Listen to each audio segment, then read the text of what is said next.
Cucumbers and squash had powdery mildew last year. Is it safe to plant the same vegetables in the same spot this year? I'm going to say no, personally. That's my advice, is to plant it in a different spot.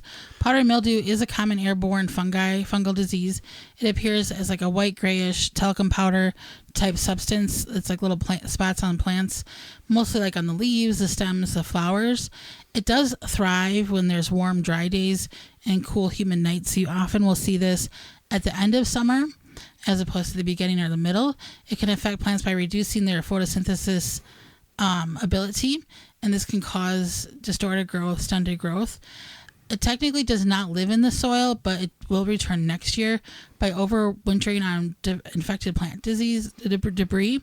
So like leaves, stems, whatever left on the ground.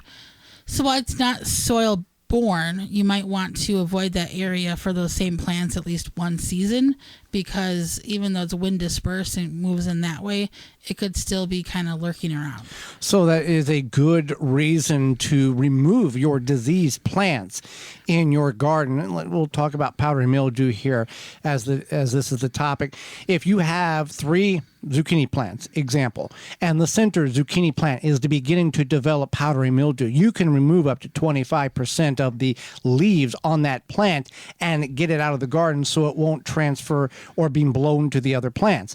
When removing that plant leaf or damaged or diseased portions, put it in a bag. Don't just drag it across. Oh, I'm just going to carry it over to the trash, because now you've dispersed all those spores on top of the adjacent plant, and you can cause additional problems. You want to put it in your trash and not put it in your compost or the city municipality to pick up to compost in their facility. Some municipalities frown upon that and say you can't do that. Well, they're not going to dig through your garbage between your mail and your last supper's scraps. You can just mix it in. They're never going to find it, and you will be fine.